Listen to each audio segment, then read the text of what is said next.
First off, what exactly is a cultural resource? To put it simply, these are non-renewable forms of evidence that inform the present of past human activity. They tend to yield unique information about past societies and environments with implications for modern issues. Some examples of cultural resources are old homes or buildings, bridges, roads, and other engineering structures, pre-contact village sites, historic artifacts, rock inscriptions, earthworks such as battlefield entrenchments and canals, as well as shipwrecks. Essentially, anything can be a cultural resource, making everything important at some level. But when should you care about cultural resource management? To put it simply, if a federal or state agency and some municipalities are involved in a project, and this project is either funded by a federal or state agency, federal or state financial assistance is used, and or requires a federal permit, license, or approval, Section 106 is initiated. Section 106 is also dependent on the land. Is it public? Is environmental due diligence involved? Are there plans for land to transfer from one entity to another? But what exactly is Section 106? Section 106 is a part of the National Historic Preservation Act, and that requires federal agencies to consider the effects of projects they carry out on historic properties, whether they be known or undiscovered. It also takes into consideration if there already is an effect happening and requires a resolution effort to be made. This process can be lengthy, and there are many different possible avenues one could go. Furthermore, the NEPA, or the National Environmental Policy Act, requires federal agencies to assess whether an action has the potential to impact the human environment. This is done through a Phase 1 cultural resource assessment. Once the Phase 1 is complete, an official report is submitted to the State Historic Preservation Office, also referred to as SHPO, for review and concurrence. However, this cultural resource assessment is just one of those many possible avenues I just mentioned. In Louisiana, the SHPO lists 7 different project types that can be recommended or demanded by the state if Section 106 is initiated. These include cultural resource assessments, Phase 1 standing structure / above ground resource surveys, terrestrial Phase 1 surveys, maritime Phase 1 surveys, terrestrial Phase 2 investigations, and terrestrial Phase 3 investigations, and terrestrial archaeological monitoring. Cultural resource assessments can be a useful planning document to assist clients in guiding projects through the Section 106 process. The preparation of a thorough review of the environment, physical settings, cultural history, previous archaeological investigations, and known above-ground resources and archaeological sites within a project area provides a framework that identifies areas of higher and lower site likelihood for clients. With ELOS, this process typically takes the form of a Section 106 desktop review. It is a non-invasive and economical way of quickly assessing an area. It can also have, but does not require, a site visit. This allows for archaeologists to view a project area more fully and provide a more accurate recommendation. Phase 1 standing structure surveys provide insight into areas for which the Louisiana Department of Historic Preservation may not have direct knowledge. According to the National Park Service, the historic resources of a community or neighborhood give it its special character and cultural depth. Some historic resources contain information whose study can provide unique insights into a community's past and help answer broad questions about history and prehistory. Therefore, if structures are located within the direct project area or indirect project area, they must be evaluated for listing on the NRHP and the Louisiana Historic Resource Inventory, or LHRI. And these forms must be created for all structures that are 50 years or older. These resources may include buildings, structures, objects, sites, and even whole districts. This survey involves a simple area visit and photography of the structures. An LHRI form for each building must be made and submitted to the state for inclusion of their database and included in a final report. Terrestrial Phase 1 surveys are used to locate and define the boundaries of possible archaeological sites. They are the most common form of Section 106 investigations. The Louisiana Department of Archaeology will recommend a Phase 1 survey if areas were surveyed primarily by walkover, were surveyed at a reconnaissance level, or were surveyed using a strategy that does not meet the DOA's current standards, such as a survey before 2007. For Phase 1 surveys, all portions of a project area and indirect area of potential effects must be examined by systematic shovel testing whenever possible. In combination with systematic pedestrian survey and/or additional techniques such as augering, coring, soil probes, and mechanically excavated trenching, depending on the surface conditions and potential for deeply buried archaeological sites. Should an area be swamp or marsh, systematic shovel testing should be undertaken on available surfaces, along with a visual examination of all other environments for exposed archaeological deposits.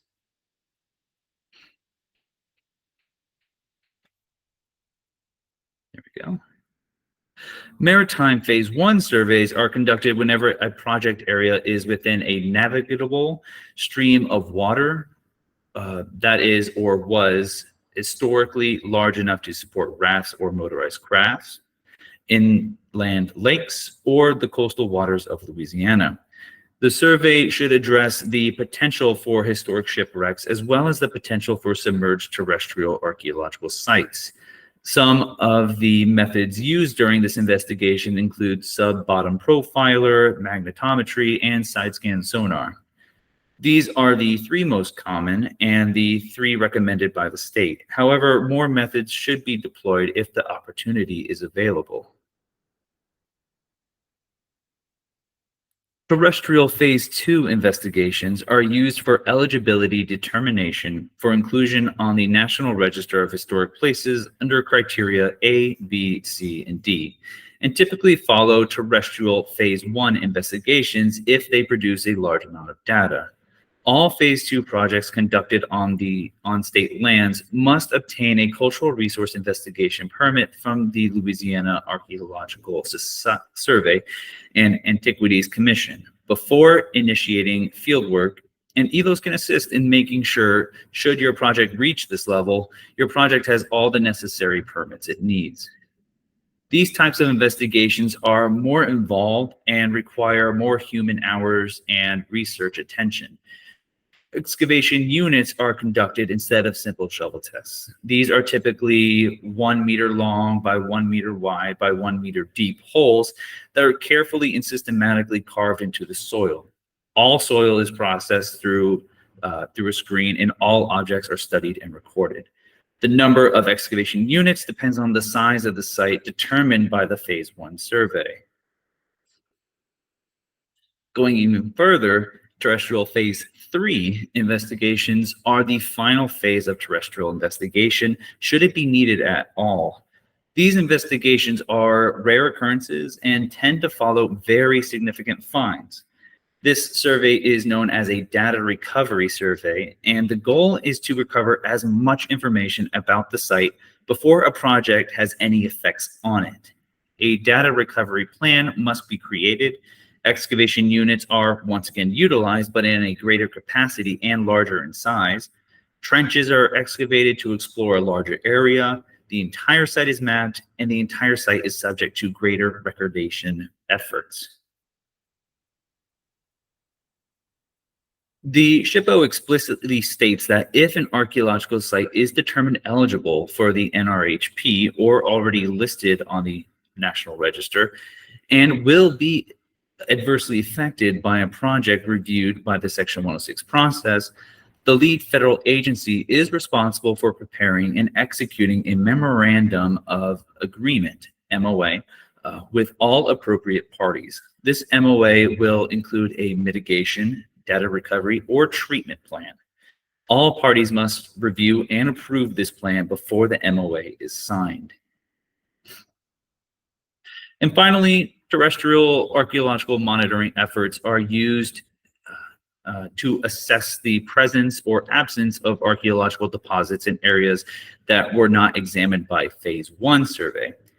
The decision to employ monitoring on any given project rather than a Phase 1 survey must be considered on a case-by-case basis. The Louisiana Department of Archaeology does not support the use of monitoring as a general survey strategy, but they recognize that it may be the most appropriate investigation strategy in certain situations. As the project proposal is developed by the investigator, they must consult with the Department of Archaeology concerning the scope of work for archaeological monitoring. Another factor to seriously consider is time. Section 106 reviews can take anywhere from months to years, depending on the complexity of the undertaking. Not to mention that this project can take even longer if the project is started prematurely. The federal and state governments take cultural resources very seriously. Typically, this starts with what we call a desktop review. A simple document that states the impact of the project will have the environment it is located in, a description of any historical properties and cultural resources the project is in proximity to, and a recommendation action. This is the initial step in the Section 106 process and allows the state to provide input into the initial stages of the investigation. Once there is an agreement, the investigation happens and a final report is submitted to the state for their concurrence. Let us produce a hypothetical situation and assume a project does trigger Section 106. What exactly is considered before, during, and after an investigation? Frankly, everything. We typically begin with a study of the soils of the project area, and this leads to studies of elevations, water sources, flora, fauna. All of these are subjects that must be considered when looking for potential undiscovered cultural deposits. Then we study the history of the region through sociological, archaeological, anthropological, and historical means. We also look into U.S. Census data, statistical data of numbers of sites pertaining to a particular culture within the parish, and even comment on aspects of history we feel should not be forgotten, such as the lynching history of the state and the treatment of Native Americans.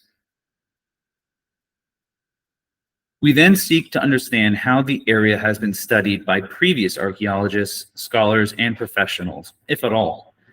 This data is what typically determines if an investigation is needed. The example you see here is of New Orleans.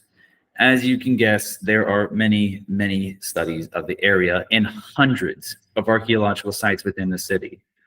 All of this has to be considered as well. And after all of our research, what do? We determine what is needed and receive confirmation from the state or work with them to ensure our study meets their expectations. Then we get out there. We are capable of conducting our field work quite quickly and will work with our clients to meet field work and report deadlines. We are capable of mobilizing for a historical assessment, phase 1 and phase 2 within just a couple of days of any official notice to proceed. Then it is time to produce our final report. We conduct our fieldwork and write our reports to or beyond the standards set forth by the state of Louisiana. Upon the completion of our work, we process and temporarily curate any found artifacts, produce a report, and assist our clients with receiving concurrence of the results from SHPO. As you can see, a lot goes into a cultural resource investigation, and it should not be taken lightly. However, ELOS is here to help. In the end, a cultural investigation, be it Section 106 or not, can be very important and sometimes mandatory. The state suggests following the Section 106 process, even if it is not triggered. You never know what you will find. Anything can be historic, therefore everything matters. Research is a key factor to any investigation, and the history of any region, any waterway, and any plot of land must be considered. ELOS works closely with the SHPO office. We have a rapport with them that is rare among firms. They are a great group of people to work with, and we are happy to have that relationship. And finally, the bare minimum should never be the standard. At ELOS, we work tirelessly to ensure you and the state finish a project successfully. Everyone at ELOS is dedicated to getting the job done and ensuring it is done right. I would like to thank you again for joining us, and we look forward to working with you in the future. Thank you.